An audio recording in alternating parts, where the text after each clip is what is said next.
Let's talk a little national championship and some of this transfer palooza stuff happening here on campus. Basketball to get into with Tom Hart here on the Brian Foley Law Hotline. Tom, good morning, buddy. How are you? David, what's up, bud? How are you? It's been a minute. I feel like we haven't spoken in a couple weeks. We had a holiday last weekend. That's right. Believe. Yeah, and I took some time off too. So I'm happy to be talking some football with you, man. Let's get into this national championship game. Just I said that even though my gut tells me Michigan's should win, I ride with a hot hand and Michael Penix, and quarterback play to me, like that is going to be the difference. That's why I'm going with Washington. What do you think? I've picked Washington to win it.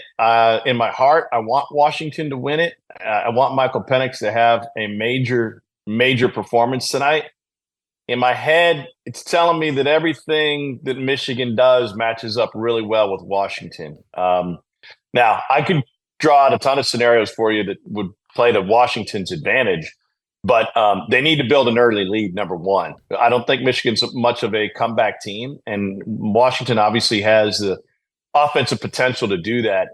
I just feel like it's one of those games, and I don't even know what the line is, but I feel like it's one of those games where Washington's going to need a break. You know, they're going to need a takeaway. They're going to need an extra possession somewhere along the line to really be able to get it done. But I don't think Michigan's built to come back. And I think if you're sitting at halftime or even middle second quarter and Washington's got a 2-score lead, then which is possible, then that's great. I was just looking up some numbers. You know, Michigan's defense was so aggressive against Alabama. They blitzed Jalen Milroe on 20 of his 35 dropbacks, and then they ended up getting 7 sacks. Alabama's offensive line had a terrible game, both throughout the game and on the final play of the game. And they allowed Michigan to be aggressive and be so disruptive. Washington's got a much better offensive line. They won the Joe Moore Award this year as the best offensive line in the country. Penix, for as much as he throws the ball, has only taken, I think, 11 sacks on the season, and he's been pressured on dropbacks like 140 times. So he can avoid that even though he's not a great runner. But he's got to get the ball out quickly. He's got to be able to find guys. And the passing game, which is number one in the nation, has to live up to those stats. So I think we're, knock on wood, I think we're due for a good game and a fun matchup tonight. And it is going to be blasphemy if anybody from Birmingham hears me say this, but it is kind of fun to see different teams in the mix outside of the SEC. Long-winded commentary here. So I think it'd be cool for the Pac-12 to win the national championship tonight based on what is happening to the Pac-12. But who takes credit for it in 5 or 6 years? Like, because Washington's going to the Big Ten, so does Big Ten just like, hey, we got a champion? To me, it's less about who takes credit for it, David, and who takes the money for it. Because the way I understand it is that money's going back into the pot that's controlled by Washington State and Oregon State, which is fascinating. I don't know what they've agreed upon. I haven't read all the articles on, do you get money from the CFP appearance? You get money from the men's basketball appearances this year. But that's a lot of money going into a bucket that Washington State and Oregon State, I know, would love to keep control over. I think the other part of what you're getting at, though, is that whether Washington wins this thing or not, the Big Ten has already sent notice. Like, they are going to be a major competitor of the SEC, and whether that impacts if Greg Sankey decides on more expansion or not, I'm not sure. But by adding Washington, by adding Oregon, by the way, very close to being in the college football playoff themselves, and UCLA is, to me, a throw-in.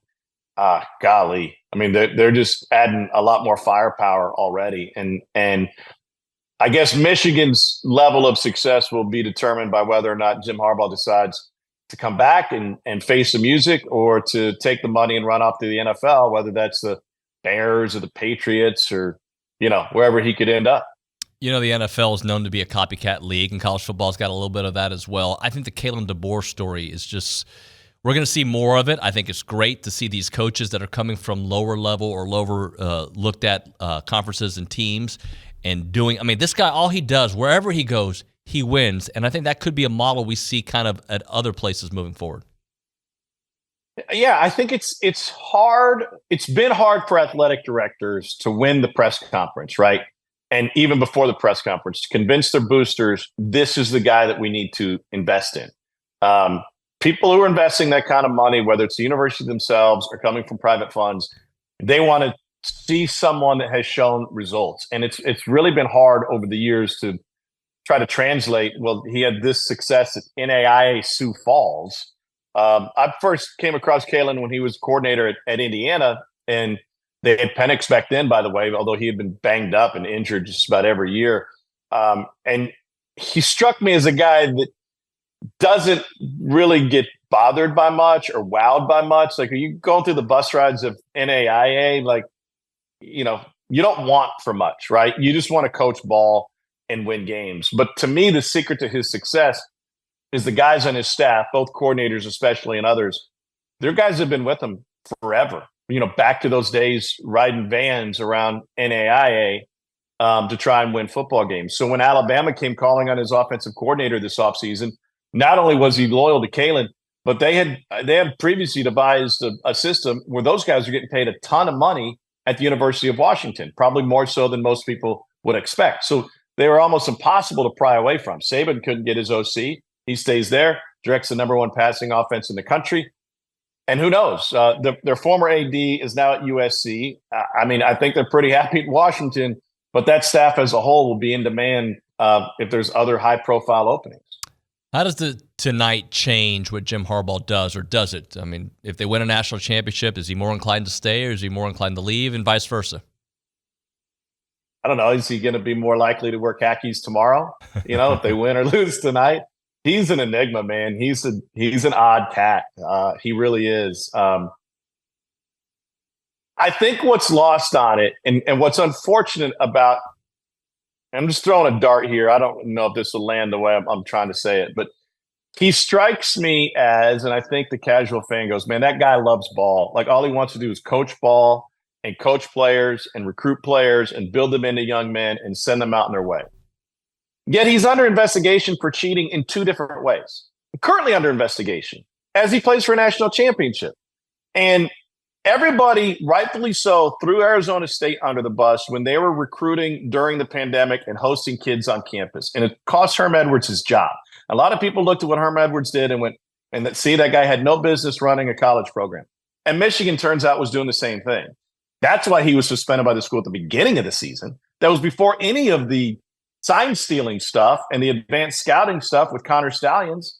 And so it's this juxtaposition of a guy who wants to do everything right and by the book, and then does everything wrong and looks to gain every single advantage he can, even if that's against the rules. And while I appreciate the football side of that, it's hard for me to say, man, I want to see this guy do well, and so I think to answer your question, what he has to figure out is, am I truly a Michigan man and will stay here through thick and thin? Because there's going to be some thin coming up with likely suspensions from the NCAA based on all of this stuff. Or can I just skedaddle and get out of here? I think the guy loves being in Ann Arbor. I think he loves coaching college kids. But I think most of all, he likes to be in power. And if for some reason, contractually or otherwise, he loses some of that juice, he probably looks to, go down the road to Chicago, wherever the opening's going to be.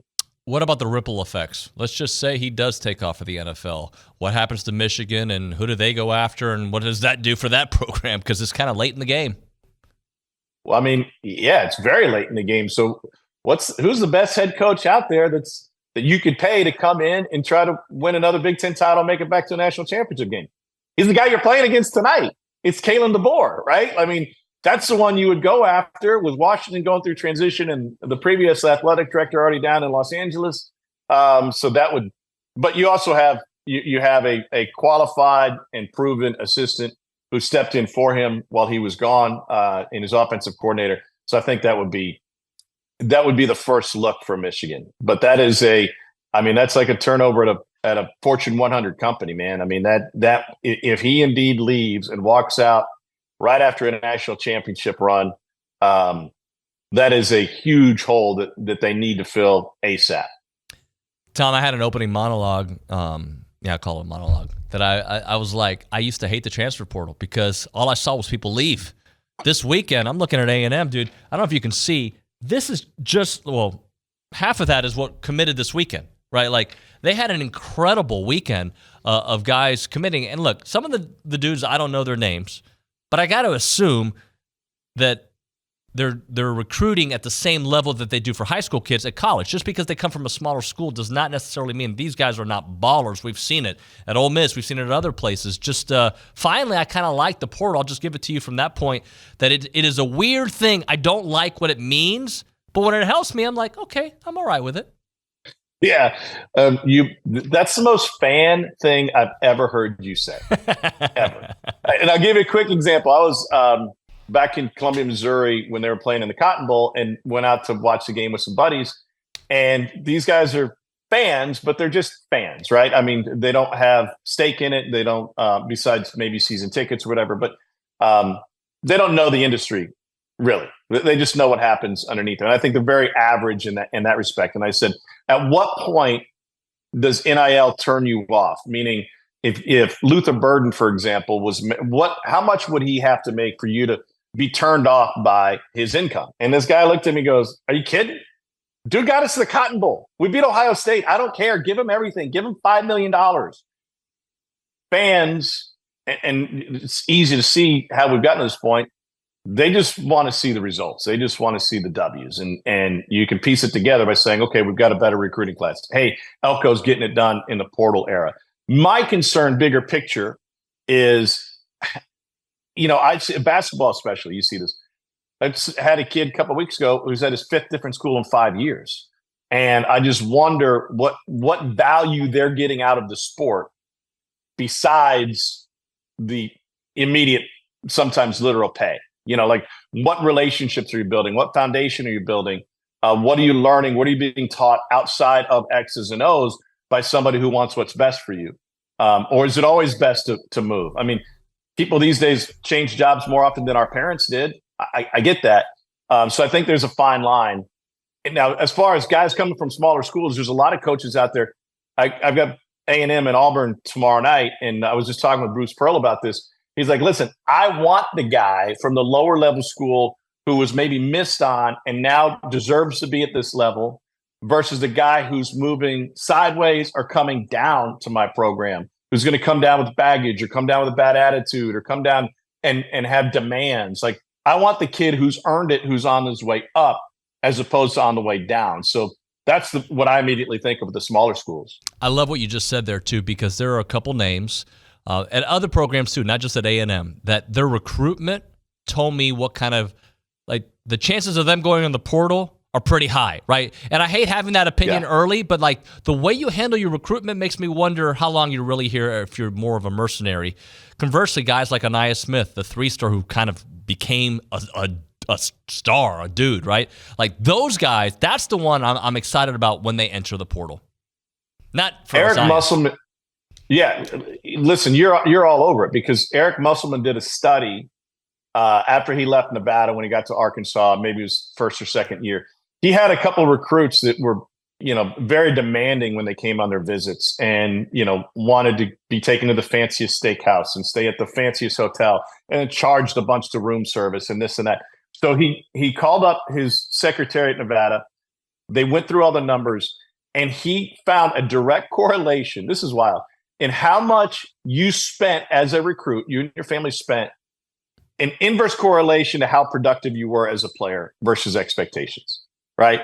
If you're a diva when you come on your visit, it doesn't result in that paying off and you turning into, an All-American. It just means that you want stuff given to you versus earned it. And he's like, those are the guys that didn't want to work for it. Those are the guys I had discipline problems with. Those are the guys who weren't great teammates. And those are the guys who we had high expectations for that didn't deliver. Because you come in and you just come on a visit, want to make sure it's the right place for me. Totally different. And I think that's kind of, we're obviously generalizing, right? It can't be perfect across the board, but I think there's something to be said for it. Isn't that the interesting part too? Because a coach's job is to get the best talent he can, right? But as we learn here at A&M, sometimes that best talent doesn't mean best fit. So getting the best fit at the highest level should be the aim. And that's what I think Elko's doing. And it's really hard for those guys. It's really hard. Take Kentucky, for example. This past season, they went out and got the best quarterback that was in the portal in Devin Leary. Devin Leary, and I don't mean to say that they didn't do their homework, but I don't think they put enough value on the fact. And I'm sure if you bought Mark Stoops one of his bourbons, he would admit this. They didn't put enough value on the fact that he hadn't run a system as complicated as theirs. And while he had put up big numbers, he had done it in a very simplified system where he wasn't asked to do much. Then he got into Kentucky, and they're asking all this stuff of him, and it's like a foreign language to him. Spencer Rattler was like that when he first got to South Carolina. They had to totally revamp what they were doing 2 seasons ago at the end of the year. And so I think staffs have learned, hey, listen, maybe we don't need to go after the prettiest chick in the red dress with the tallest heels. Let's find the perfect wife, right? Let's not just find somebody who looks good on paper, right? Let's find the quarterback, especially. Let's find the right fit for our system. Forget about the rankings. I mean, rankings can be a guide as to where we start looking. But once we bring him in and talk to him, we got to have somebody who can run what we want to do. And enough programs have whiffed on that, I think, early on in the portal era. Tom, you mentioned having the Auburn A&M game. Buddy, A&M's not sneaking up on anybody anymore. What's your opinion? Yeah. What's going on? Is it the fact that Boots isn't kind of Boots yet and everybody's here to stop Wade Taylor? Yeah, I think Wade Taylor's offensive efficiency has got to improve. He's got the lowest offensive rating for the highest usage of most of the key players in the league. And that's obviously a byproduct of the injury situation and what Boots has done and what Boots has wanted to do. Boots has got to get back to being Boots. Like he's not Wade Taylor. Be the guy who grinds it out on defense, who gets to the rim, who gets to the free throw line, cuts down the other guy, sets up your teammates, makes big plays when you have the opportunity. But I think a deep dive that should be done is really interesting, and I'll ask Buzz about this tomorrow, is I don't know of another program in the country that's been as impacted by the change in the block charge rule as A&M. They've taken 10 charges this year. Every game you can point to 2 or 3 instances where that defense was set up to take a charge, to end a possession and get the ball back, or turned into a block. Officials, because the rule changed, they're not calling charges this year. And I think that's had a direct impact. You can look at Chris Beard's historical stats too. He's another guy who relied heavily on that from a defensive standpoint. That changes what A&M is fundamentally. And I don't know yet that whether it's the players or the game plan, I don't know that that's been adjusted to a point to make up for it. You got to protect the home court. That was not a good loss to LSU this weekend. Hey, Tom, let me do one last football thing for you before we go on the portal. Quinshon Judkins going into the portal. It kind of caught me off guard, and I did some reading, and this apparently he's been flirting with this before. That is kind of goes back to our conversation earlier, though, right? Like, these big-name guys, depending on whatever, like, they're going to look at the portal as an opportunity to make more money and potentially still come back. Quinshon's a really interesting perspective. We had Ole Miss a number of times this year, had him a number of times last year when he blew up. The way I understand it, and I don't think anybody at Ole Miss will go on the record and say this, but he was getting an NIL deal at a level that was equal to his performance, right? And it was a robust package from what I understand. Well, you put together back-to-back 1,000-yard seasons. You lead the league as a freshman, and then you have another good year this year, and with a team that won a school record 11 games, and you go back to the bank teller and say, "I want more." At some point, these are now programs being run like NFL teams, right? You have to have a doctor of the salary cap to say that's too much to spend on the running back position. We can get subsequent value and move those funds around. And I think that's what happened. I mean, that it appears to be what happened, that what he was asking for was out of whack with the salary cap that they had put together. Maybe Ohio State puts it out there, but based on the way his teammates reacted, now he was incredibly productive, and I think they're going to miss him terribly. But the way Jackson Dart reacted to that made it sound like, that dude's out for number one and not out for the team, and we don't mind to see him leave. And what has the NFL taught us? You said copycat leagues earlier. For a while, it's gone college up. Well, NFL down suggests us that running backs have been overpaid historically, and you can save some money there, because it's plug and play with a lot of guys. I don't know if that's accurate at the college level, but it seems like Ole Miss is going to have to try that out. Appreciate you, brother. Thanks so much, man. Great to see you.